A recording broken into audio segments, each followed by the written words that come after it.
नमस्कार। कभी सोचा है एक छोटा सा रेंगने वाला कीड़ा देखते ही देखते पंखों वाली एक खूबसूरत तितली कैसे बन जाता है?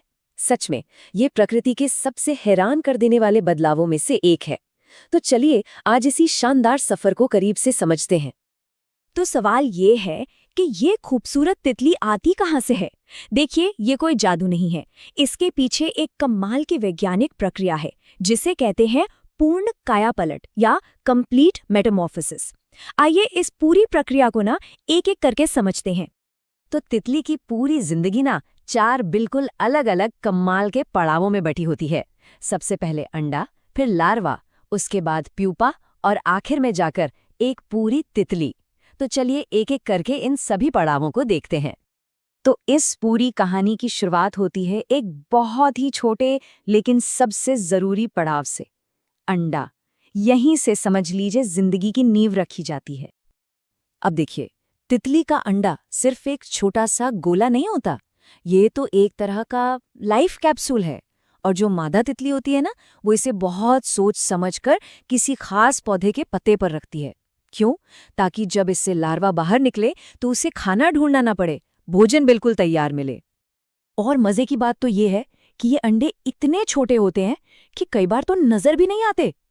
लेकिन बस कुछ ही दिनों में इसी नन्हे से अंडे के अंदर एक बहुत बड़ा बदलाव शुरू हो जाता है। एक नया जीव बाहर आने के लिए बिल्कुल तैयार हो रहा होता है।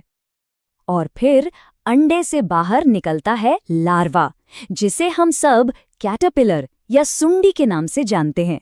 और ये जो स्टेज है ये तितली की जिंदगी का सबसे ज्यादा एक्टिव और सबसे भूखा स्टेज है।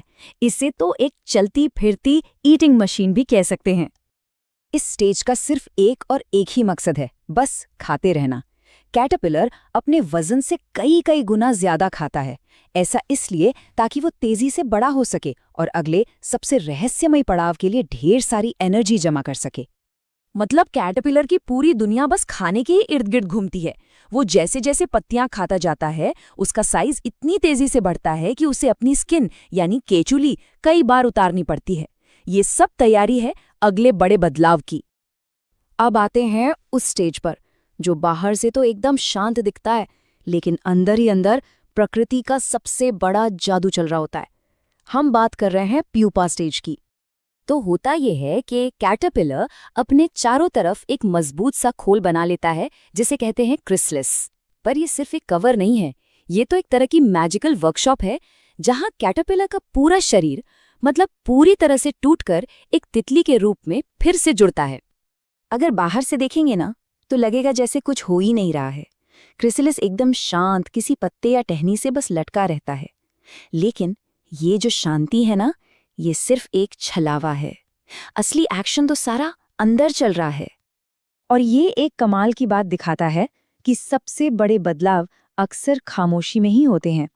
इस मजबूत खोल के अंदर कैटरपिलर के पुराने हिस्से गल जाते हैं और पंख, एंटीना और एक तितली के सारे नए हिस्से बनने लगते हैं। ये सचमुच में एक नया जन्म है।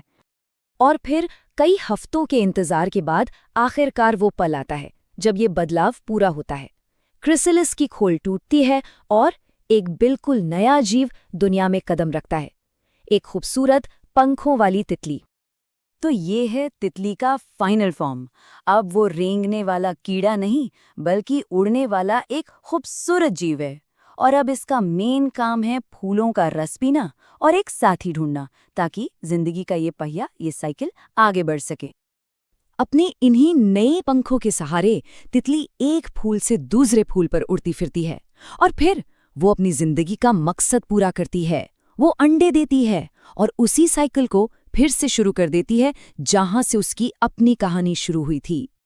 तो इस तरह अंडा बनता है लार्वा, लार्वा बदलता है प्यूपा में और प्यूपा से निकलती है पूरी तितली जो फिर से अंडे देती है। ये प्रकृति का एक कभी न खत्म होने वाला बहुत ही खूबसूरत चक्र है जो पीढ़ी दर पीढ़ी बस चलता ही रहता है। इस छोटे से जीव का ये कमाल का सफर हमें कितना कुछ सिखाता है, बदलाव के बारे में, सब्र रखने के बारे में और विकास की ताकत के बारे में।